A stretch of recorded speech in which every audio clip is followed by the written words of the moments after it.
Maintenant que je suis sur la bonne pile pour pouvoir chercher une carte, il va falloir justement que je joue une carte cherchée. Si je regarde dans ma main, j'ai donc une carte ici, chercher forger, qui va me permettre de faire deux actions différentes. Soit une action pour chercher, ici, soit une action pour forger. Rappelez-vous, ce sont ces trois piles-là. C'est les actions de forge pour pouvoir acquérir les cartes de renommée. Et donc pour pouvoir acquérir ces cartes de renommée, et c'est ces petits trous là justement, ici par exemple pour celle-là il faudrait que j'ai 10 de compétences en forge, donc il faudrait que je joue une carte avec des jetons bière pour atteindre une force de 10. C'est pour ça qu'ici, dans le petit symbole là-haut, on a les petits trous aussi. Mais là en l'occurrence, je voudrais juste acheter la carte ici dans la zone de recherche. Je joue donc ma carte chercher, j'ignore la compétence forgée. J'ai une capacité de recherche de 3. Pour acquérir cette carte, il me faut 4 en compétence de recherche. Je vais donc décider de rajouter une petite bière pour que mon nain se motive un petit peu. Pardon, je suis donc à 3 points de recherche plus 3 points, j'ai 6 points de recherche. J'ai le droit de récupérer cette carte combattre de valeur 4 qui va bien m'aider pour aller taper un des deux petits monstres ici. Et je la mets directement dans ma main. Ça veut dire que j'aurai le droit de la jouer pendant ce tour-ci, si je le pouvais. Alors ensuite, qu'est-ce qui me reste dans mon jeu? J'ai une carte se déplacer de valeur 2, ce qui fait que je peux faire un deuxième déplacement. Parce qu'une fois qu'un déplacement est commencé et qu'on fait une autre action, l'action de déplacement est finie. Si je veux me redéplacer à nouveau, il faut que je joue une autre carte se déplacer. Je ne peux pas récupérer les points de mon premier déplacement. Le point que j'avais ici en surplus, il est perdu. Si je veux me redéplacer, il va falloir que je joue une deuxième carte se déplacer. J'ai aussi une action creuser de valeur 2. Donc, pour vous expliquer le creuser, je vais décider donc de creuser. Creuser, c'est comme le déplacement. Creuser le petit jeton qui se trouve sous vos pieds, ça vous coûte 3 points d'action. Ici, je n'ai que 2 points d'action en creusage, en minage. Je décide donc de boire une petite mine pour que mon nain se motive et creuse un peu plus fort. Donc j'ai maintenant 5 points d'action pour creuser, ce qui me donne le droit de récupérer, hop, le jeton noir. Hop, celle-là je la décale là. Le jeton noir. Je remets mon nain sur sa pile. J'ai utilisé 3 points sur les 5 que j'ai de disponibles, ce qui veut dire que maintenant, je pourrais à nouveau, si je le voulais, boire une nouvelle bière pour piocher de nouveau.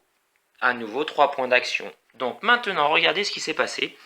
J'ai descendu mon nain d'une pile, ce qui fait que maintenant, si je le désire, j'ai le droit de creuser la pile qui se trouve directement en face de mon nain pour plus tard pouvoir me déplacer directement sur la pile d'à côté. Ce que je vais faire d'ailleurs, donc je creuse la pile qui se trouve directement en face de mon nain et je la mets sur ma fiche de personnage. Je dispose maintenant d'un jeton noir et d'un jeton rouge qui me permettront plus tard dans la partie d'aller acquérir des cartes de forge. Ici, il me faut des jetons noirs d'une valeur de 10. Ici, il me faut des jetons noirs d'une valeur de 9. Et 8 en rouge et une 8 en noir. Voilà à quoi vont servir les petits jetons que je vais creuser au fur et à mesure dans la partie. Ça va me servir de monnaie d'échange pour aller récupérer des cartes de forge qui rapportent des points. Voilà. Oui, mais vous allez me dire 10, alors que sur le plateau, il n'y en a pas autant que ça, c'est pas possible. C'est pour cela que, c'est la deuxième chose à retenir, c'est que les jetons noirs ou les jetons rouges ont une valeur de 4. Donc on mettra peut-être un petit picto 4 points d'action. Ça veut dire que ce jeton-là me rapporte déjà 4 de valeur pour aller ici, par exemple, prendre cette récompense-là dans la forge. Il me faut une valeur de 10. Si j'ai ça, j'ai déjà une valeur de 4. Souvenez-vous, on peut utiliser la bière pour toutes nos actions. Ça veut dire que je pourrais très bien utiliser un jeton noir, il en faut toujours au moins un minimum de la bonne couleur. Jetons qui valent 4 points, je le rappelle. Je rajoute une bière, ça me fait 7, et je rajoute une bière, ce qui me fait 10. Voilà à quoi servent les jetons que l'on va récupérer au fur et à mesure dans la partie. Alors, que me reste-t-il dans ma zone, dans ma main? C'est ici, hein, ma main. J'ai à nouveau une carte se déplacer, j'ai une carte combattre que je viens d'acquérir, et j'ai une carte multiple action creuser, chercher, se déplacer. Je pourrais très bien me déplacer à nouveau. Je vais me déplacer à nouveau, un déplacement de 2 points d'action, ça ne suffit pas, parce que j'aimerais bien me déplacer pour retourner un petit peu vers les monstres. Donc je vais me déplacer sur cette pile-là, donc je vais devoir à nouveau boire une bière. Vous allez voir, dans ce jeu, il ne faut pas hésiter à donner à boire à vos nains. Ce sont des nains, ils aiment beaucoup boire. Donc j'ai donc maintenant 2 plus 3, j'ai 5 points de déplacement, ce qui permet à mon nain d'avoir le droit de franchir cette pile-là. Je suis au même niveau, donc ça ne me coûte rien d'autre. Si je me déplace comme ça, je m'aperçois qu'au tour prochain, il va falloir que je grimpe si je veux venir sur cette pile. Donc, je vais décider de creuser. Tac, j'utilise ma carte action creuser. J'ignore les deux autres. J'ai une carte action creuser de valeur 3. Je reviens ici. 3D. Je reviens ici. J'ai le droit de creuser le jeton qui est au niveau directement supérieur à mon 1 pour 3 points de creusage. Et je la rajoute dans ma pile. Voilà, je crois que pour ce tour-ci, c'est pas mal. Je suis maintenant au même niveau pour mon tour d'après si j'ai envie d'aller taper ce monstre-là. Et j'ai récupéré quand même à ce tour-ci 2 jetons rouges qui ont donc une valeur totale de 8, 4 et 4, 8, et un jeton noir d'une valeur de 4 pour une forge noire.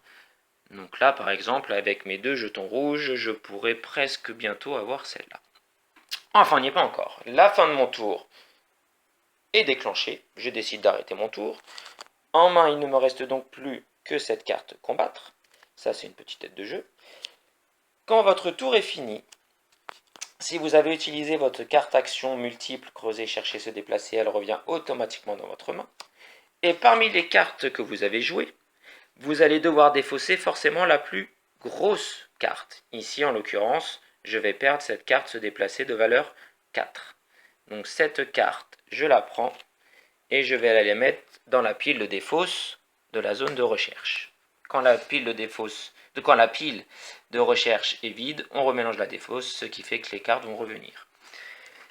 Je perds ensuite toutes les bières que mon nain a bu, que je vais mettre dans la zone commune. Et ensuite, je récupère les cartes restantes une fois que j'ai défaussé ma carte la plus grosse. À la fin de son tour, le joueur ne doit pas avoir plus de... Hop, désolé pour le sac sélectif.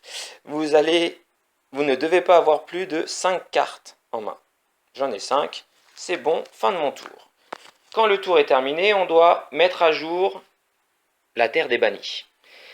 S'il y a eu une action de recherche, ce qui est le cas ici, la carte qui reste est défaussée. J'avais oublié de préciser, excusez-moi. L'action de recherche n'est possible qu'une seule fois par tour. Ça veut dire qu'on ne peut jamais prendre ces deux cartes-là, les deux cartes qui étaient présentes au début du tour, pendant notre tour. Donc la carte qui reste est défaussée et on remet de nouvelles cartes. Donc là, c'est se déplacer, se déplacer. Important aussi à savoir, si jamais des cartes ici ne nous plaisent pas, si je déplace mon nain sur cette pile et que je le bouge sans faire l'action de recherche, les deux cartes sont alors défaussées pour être remplacées par de nouvelles, ce qui permet d'alimenter un petit peu cette zone de recherche et de ne pas être coincé par des cartes qui ne seraient pas intéressantes. Donc dès que je franchis cette pile et que je ne fais pas l'action chercher, de nouvelles cartes apparaissent, ce qui permet à mon nain de revenir si les deux nouvelles cartes sont plus intéressantes. Si jamais il n'y a pas eu de zone du tout d'action ici, sur cette pile, les cartes-là restent. Je regarde maintenant la zone de monstres. S'il y a eu un combat, par exemple, ce monstre-là a été battu. S'il y a eu un combat pendant ce tour-ci, le monstre restant est caché sous la pile des monstres. Et à ce moment-là, deux nouveaux monstres réapparaissent. S'il n'y a pas eu de combat, comme ce fut le cas ce tour-ci, s'il n'y a pas eu de combat, les monstres restent en place. Ça ne bouge pas. Dernière chose à faire à la fin de son tour, le temps sur la terre des bannis, c'est comme chez nous, le temps passe, le temps défile, donc la rivière de forge progresse avance. C'est dommage si l'autre nain avait prévu de capturer cette carte-là, de forger cette carte-là. Cette carte-là disparaît. On fait glisser les cartes dans la rivière de forge. Je fais apparaître une nouvelle carte. Ça, c'est pas un bon exemple. Une nouvelle carte, celle-là non plus. Je vais vous expliquer pourquoi. Décidément, j'ai que les petites qui apparaissent. Je vais y arriver. Voilà, celle-là par exemple. Alors, une nouvelle carte dans la zone de forge, ce qui me dit que je vais pouvoir préparer mon plan si j'ai envie pour récupérer une carte qui me rapporte 2 points de victoire. Même chose, les cartes de forge, c'est un petit peu comme les cartes de monstres. Les points de renommée vont de 1, 8 à 2 jusqu'à 3. Pour réussir une carte de 1, il faudra 8 points d'action en carte forgée et 8 valeurs jetons rouges. Les cartes 2 points de renommée, il faudra 9 points d'action en forge et des pions noirs d'une valeur de 9.